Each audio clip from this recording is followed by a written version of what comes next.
Hello, I'm Ellen Binns, coming today from Wheaton, Illinois, in the USA. Welcome to Impact, a podcast about how we can each bring about real change in the world and getting practical in making that happen.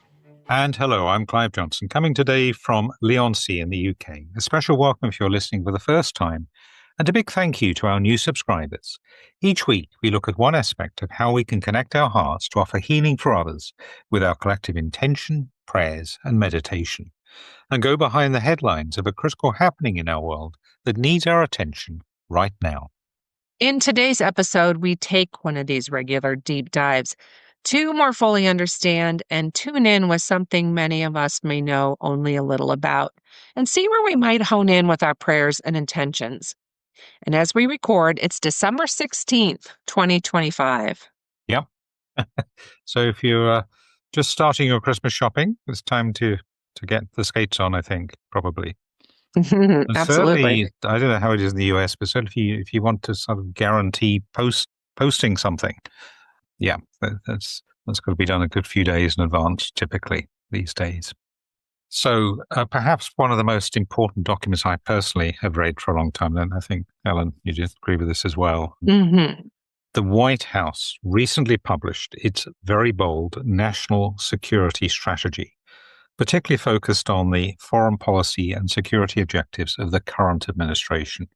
This 33-page document, which is not very, very big, but it's packed with a lot of information, as we'll see, has sent shockwaves through the capitals of some of the US's closest allies, but has received generally positive feedback from other major global players on the world stage. Many Americans seem largely unaware of its content, yet it's undoubtedly one of the most important policy documents of recent years. And it also encapsulates much of the MAGA vision. We all know what MAGA means, so we make America great again, for America. And we don't just mean the US here, but the implications for the entire hemisphere of the Americas and the world beyond. Love it or loathe it, if implemented, the policy recommendations it makes have profound implications, not only for the US, but for the whole world.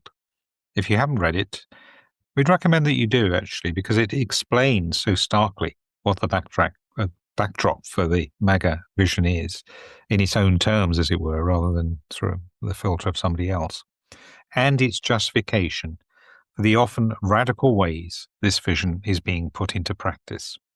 If, like us, much of these on-the-ground outcomes may be contrary to what you believe, we suggest that it's important to have a clear view on what the power behind the world's most powerful country is actually saying. As we say, perhaps rather than just relying on media commentators for that.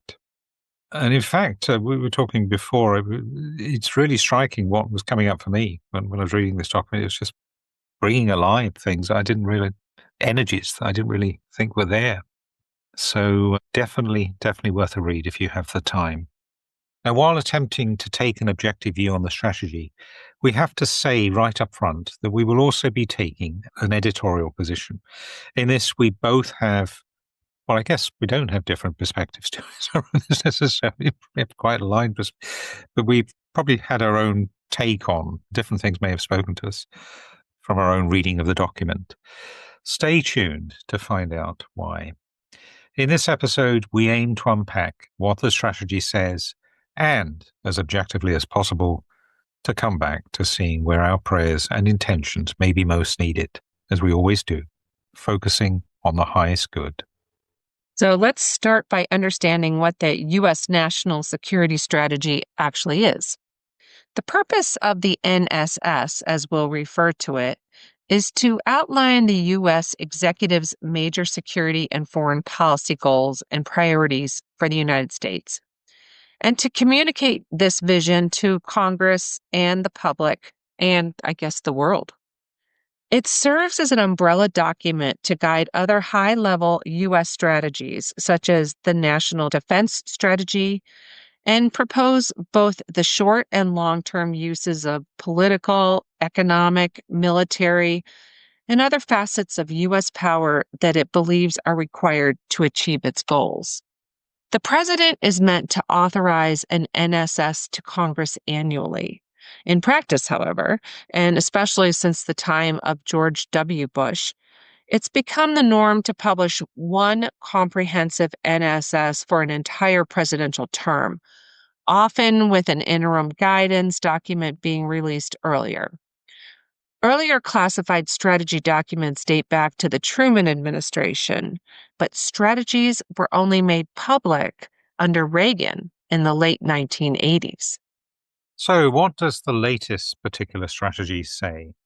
The current NSS, which was released on the 4th of December, marks a fundamental reorientation of American foreign policy priorities, adopting an unapologetically transactional America First approach that prioritizes hemispheric dominance, economic nationalism, and selective engagement over traditional multilateral commitments and promotion of democracy.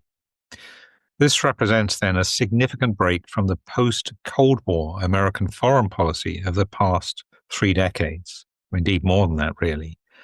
Let's look at some of the key points. The strategy devotes its largest section to the Western Hemisphere, explicitly invoking what it terms the Trump corollary to the Monroe Doctrine. The Monroe Doctrine is a long-lasting policy of early 19th century President James Monroe, nearly 200 years ago, in fact, to resist interference in the Americas by European and other powers. The document frames the Americas, North and South and Central America, as being the primary area of US strategic interest, with 3 core objectives: controlling migration, combating drug cartels, and preventing, this is the current strategy, of course, Chinese influence in the region. The strategy calls for redirecting US military forces away from regions deemed less strategically important towards this hemisphere. It advocates for what it calls targeted deployments to secure the border and defeat cartels, including where necessary the use of lethal force. It emphasizes that the era of mass migration must end and describes border security as being the primary element of national security. The strategy plans to deny non-hemispheric competitors the ability to position forces or other threatening capabilities, or to own or control strategically vital assets in our hemisphere, as it puts it. This in itself isn't actually a diversion from earlier strategies under successive Republican and Democrat presidents, but it does signal a clear dialing up of the ante and the language around this as well, of course. Mm-hmm. Economic considerations underpin much of the strategy's thinking, framing competition primarily in commercial rather than ideological terms. The document commits the United States to achieving, quote, the world's strongest, most dynamic, most innovative, and most advanced economy through several means, including reindustrializing the American economy, controlling critical supply chains, and ending reliance on adversaries for essential products. This prioritizes, quote, balanced trade, pledging to reduce trade deficits, oppose barriers to American exports, and end dumping and other anti-competitive practices that hurt American industries and workers. In parallel, the strategy sees achieving energy dominance as being important, including seeing fossil fuel production as a necessity, while explicitly rejecting the harmful ideologies of climate change and net zero. This is in stark contrast with previous strategies and obviously at odds with the view of much of the world and most leading scientists, not to mention ourselves. The strategy also demands that allies spend far more of their GDP on defense while no longer tolerating free-riding trade imbalances. This isn't a new demand, of course, and is one that most America's allies are beginning to step up to. Regarding the United States defense capability, the strategy calls for recruiting, training, and fielding the world's most powerful, lethal, and technologically advanced military. Words again lifted directly from the strategy there. and it commits to maintaining what it calls the world's most robust, credible, and modern nuclear deterrent, and also next-generation missile defenses, which include the planned Golden Dome home defense system, using satellites, I think, quite a lot in that, to protect the United States from ballistic, hypersonic, and cruise missiles. At the same time, the strategy embraces what it terms a predisposition to non-interventionism, pledging to avoid prolonged military commitments and fruitless nation-building wars.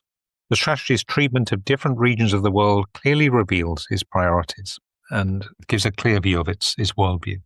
It is selective, pointing out that it is ineffective and unnecessary to itemize specific priorities for every country in the world. Russia and China receive relatively little attention and are not framed as presenting imminent military threats to the US. China is seen as the only state with both the intent and the growing economic, military, technological, and diplomatic capability to reshape the international orders in ways adverse to US interests.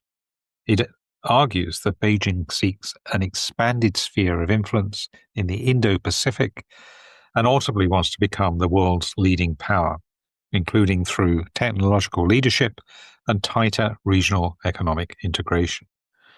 In response, the strategy advocates a mix of competition and selective cooperation.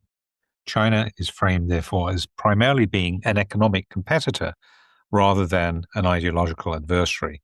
And the strategy doesn't criticize China's political system or its human rights record. Russia is framed as being less of an existential adversary and more as one major power among several in a core five, along with the US, China, India, and Japan, with whom Washington must manage nuclear stability and regional influence. It calls for strategic stability talks and future arms control arrangements with Moscow. These major powers are effectively seen as the major players on the global stage, exerting influence in their own region and through a mix of commerce, non-interventionism, and security agreements that will maintain a peaceable and tolerant balance of power, if sustained, also through necessary tension. Africa and Europe may be added to them, and Japan isn't listed alone as being a key broker in the Indo-Pacific region. In the Indo-Pacific, the strategy maintains strong, ongoing commitments, pledging to maintain free trade in the waters of China and to, quote, win the economic future and prevent military conflict, unquote. Regional allies, particularly Japan and South Korea, are expected to dramatically increase their defense spending and capabilities. Secretary of Defense Pete Hegseth has warned that allies failing to meet these expectations will face consequences, potentially including withdrawal of American security guarantees. The strategy does commit to providing capabilities to deny attempts to seize Taiwan. Yeah, there's a lot there about keeping the sea lanes free, wasn't there? Chinese dominance, I think. So Taiwan very much seen as having a key role in that. The Middle East receives minimal attention, and this reflects the strategy's view that the region has decreased in relevance due to greater US energy independence. The ending of the Israel-Hamas conflict, new friendships between the US and Arab nations, and a significantly weakened Iran. Africa is similarly not given priority in the strategy, which sees intervention on the continent as largely being limited to conflicts that directly affect conditions for American investment and trade. However, the strategy reserves its strongest criticism for Europe, its traditional ally. It warns that economic stagnation in Europe is what it says is eclipsed by the real and starker prospect of, wait for it, civilizational erasure, attributing this to immigration policies, declining birth rates, and what he calls censorship of free speech and suppression of political opposition, and also, in its words, a loss of national identities and self-confidence. It states bluntly that, should present trends continue, the continent will be unrecognizable in 20 years or less. As such, it is far from obvious whether certain European countries will have economies and militaries strong enough to remain reliable allies.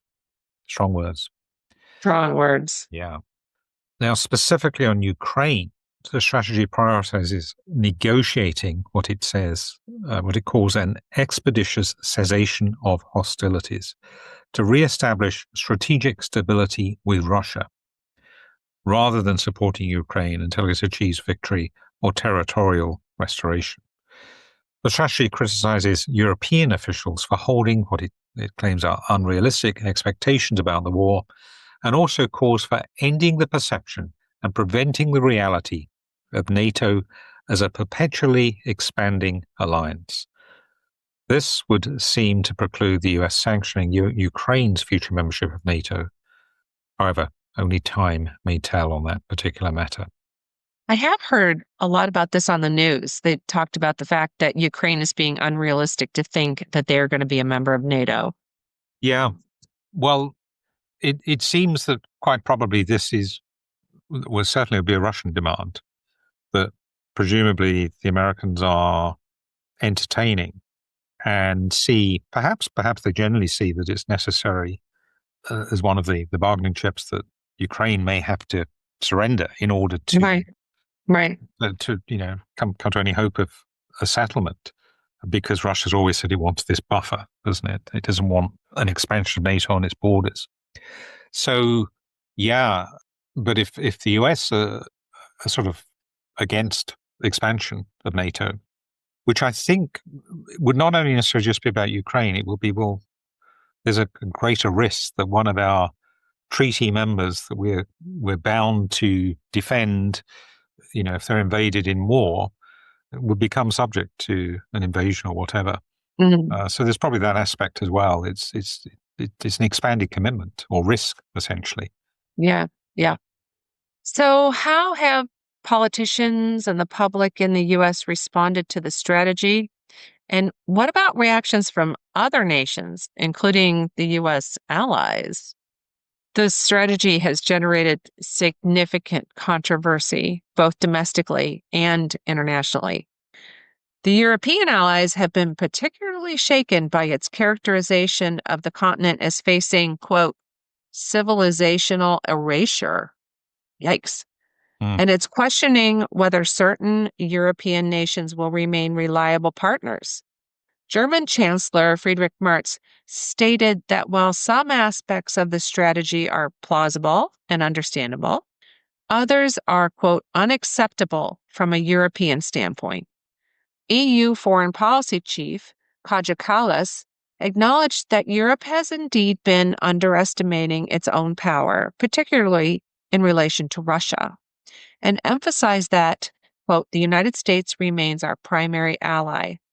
Meanwhile, European Council President Antonio Costa forcefully hit back. Quote, the United States cannot dictate which parties are deemed acceptable or unacceptable by European citizens. His reference here is to the strategy's explicit call and support for cultivating resistance through patriotic European parties, which for most Europeans will be read as support for far-right nationalist parties. Yeah. That's not good. No. In the Kremlin, Russia welcomed the document, noting that it is, quote, largely consistent with Moscow's vision. Reactions have been more muted in the Indo-Pacific, although both Japan and South Korea have pledged to increase defense spending, if being anxious about the reliability of American security guarantees. China has responded cautiously, with its foreign ministry saying that both countries benefit from collaboration and suffer from conflict, and calling for mutual respect, peaceful coexistence, and win-win cooperation. In the US itself, public awareness of the strategy seems limited, with most Americans focused on more immediate concerns like the economy, inflation, and political division. I have to say, here in the UK, it was not given a lot of attention either. Mm-hmm. And given its importance, that's striking, really.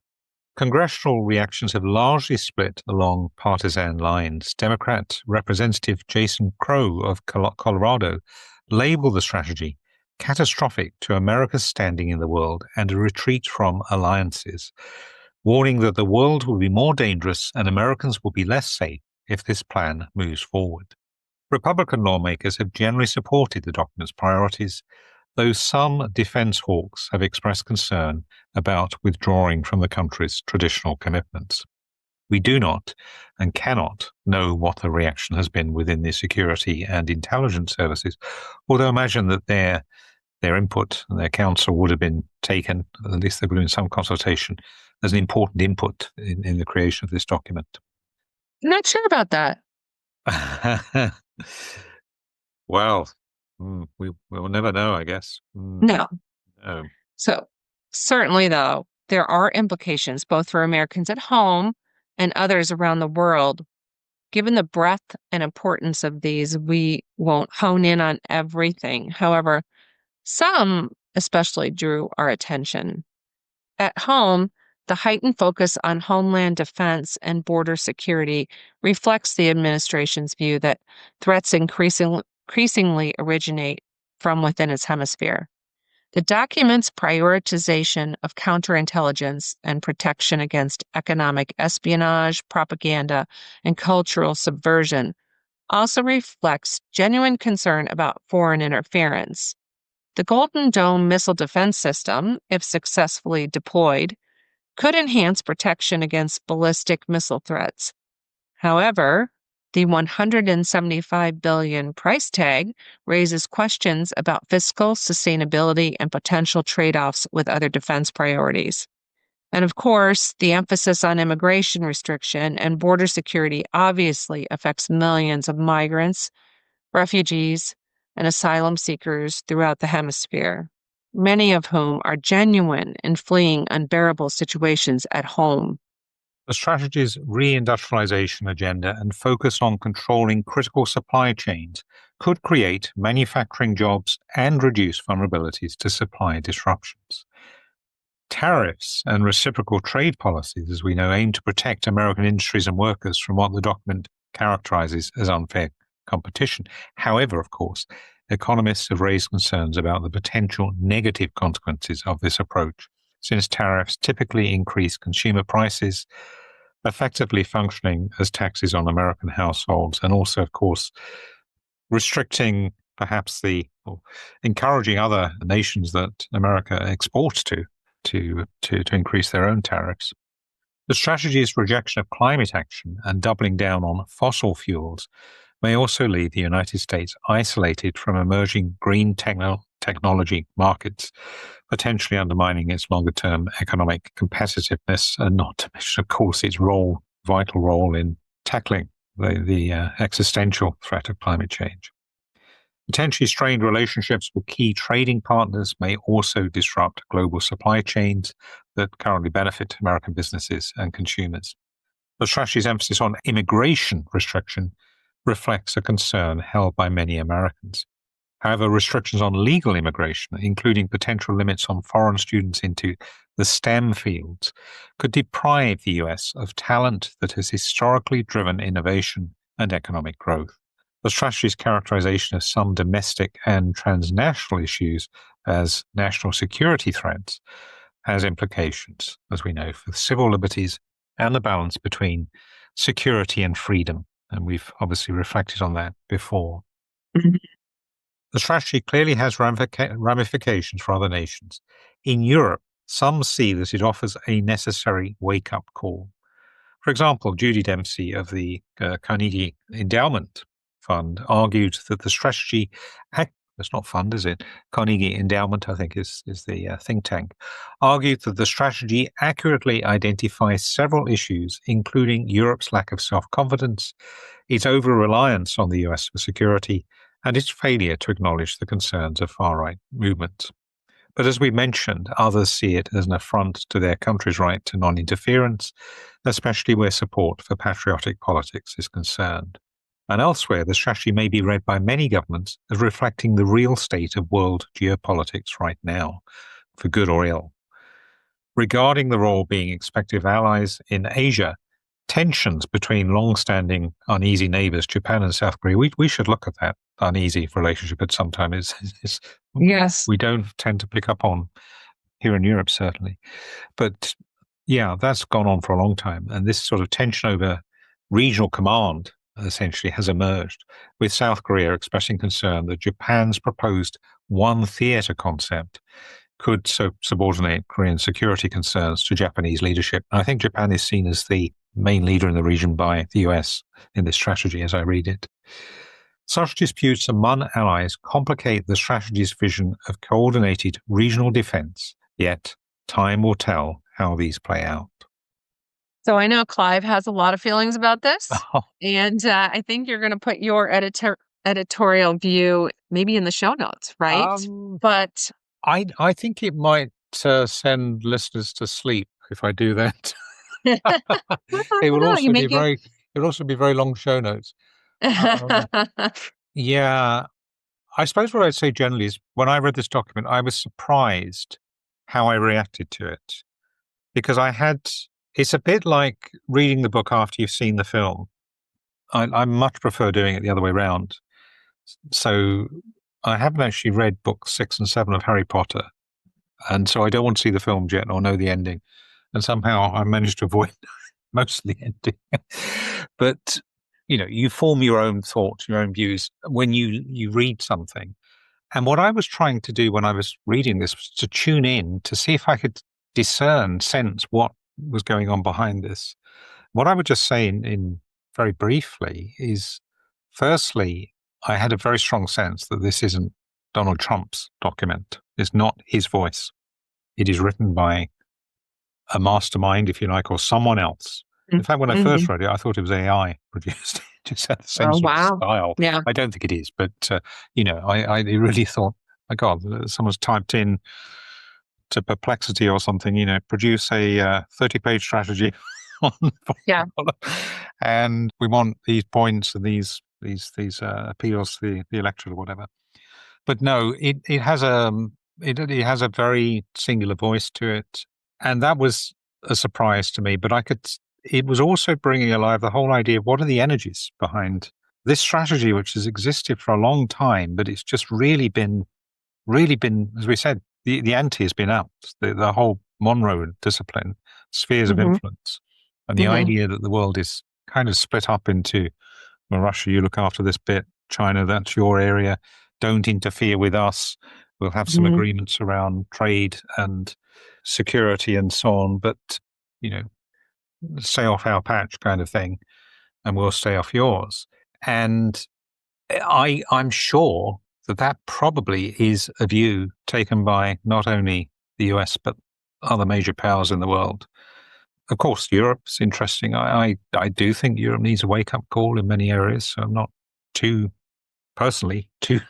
troubled by the challenge, of an ally to wake up. But I think its analysis, and particularly around the support for far-right parties, that is very troubling.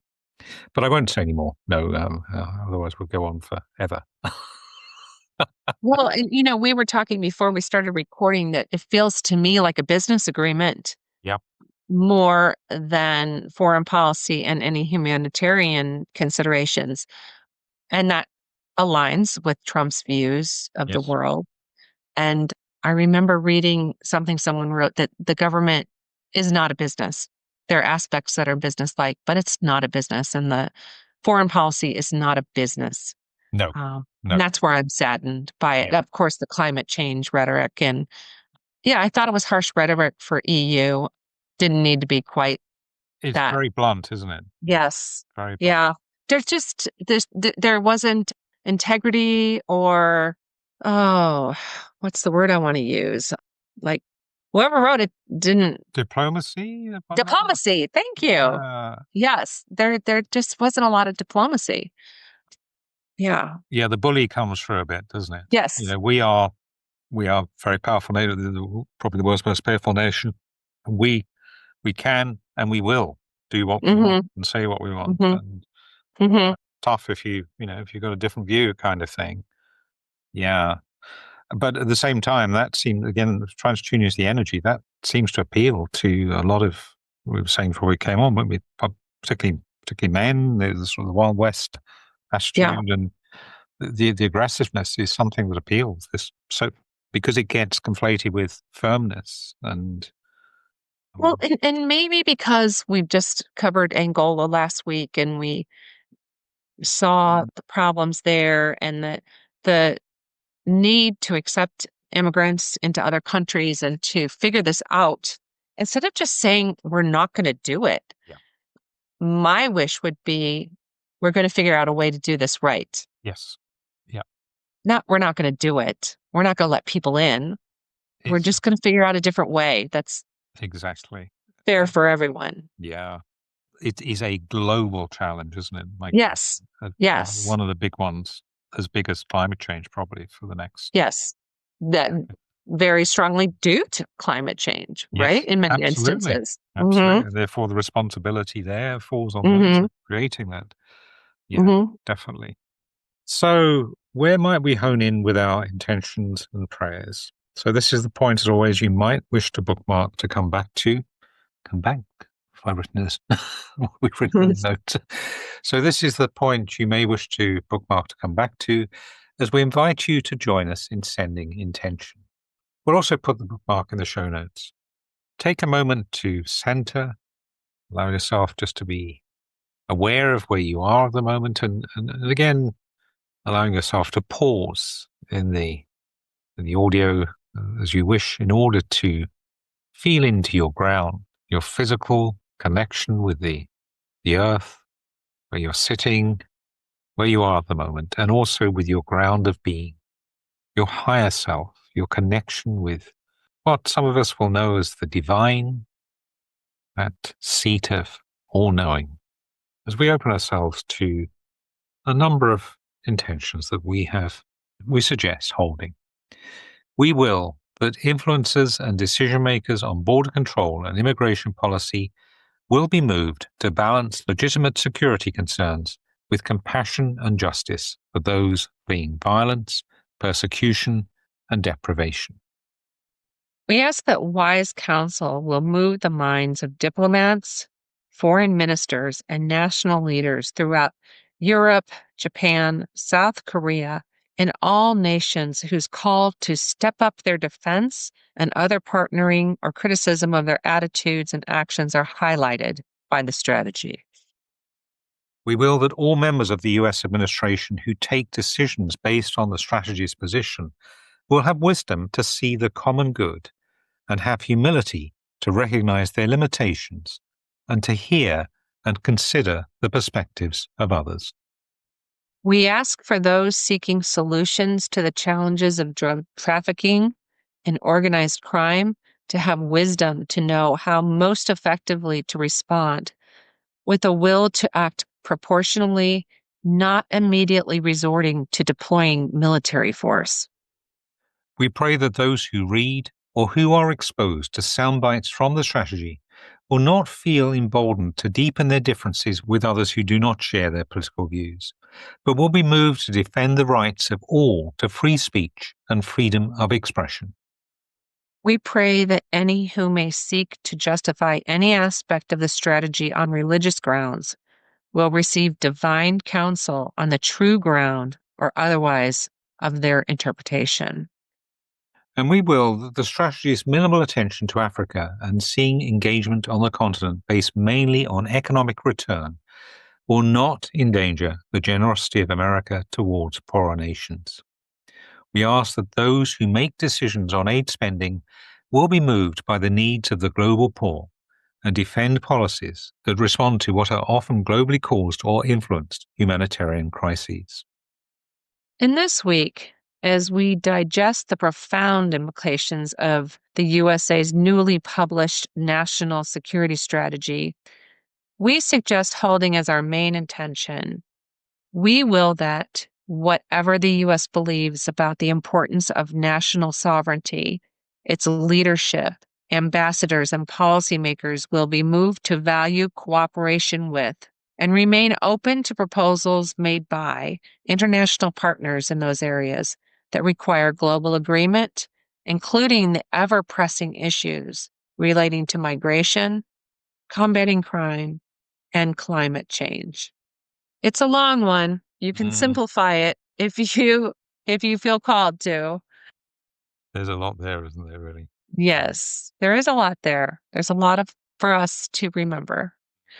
So please join us in holding this intention. That about wraps it up for this episode. Remember, you can connect with us in the Facebook group and for live intention holding in my Daily Insight Timer offerings and with Ellen in the Labyrinth Activist Network's Zoom calls. Details of how to hook up with these are in our show notes. Look out too for our next special topic episode, which we'll be releasing in the next few days. Thank you for listening and for sharing with us in holding intentions. We look forward to connecting again next time. And in the meantime, thank you, go well, stay safe. And remember, we're more powerful together. Impact is presented by Ellen Binns and Clive Johnson and produced by Impact Productions. Our theme music is by Chris Collins and our logo artwork is by Auto Classic. Subscribe wherever you get your podcasts and please leave us a review on Apple Podcasts, Spotify, Audible or your favorite podcast provider. We're a non-commercial podcast dedicated to people of any faith tradition or none who yearn for healing in our troubled world. Please pass on the word so others may join us in making an impact. Thank you for listening.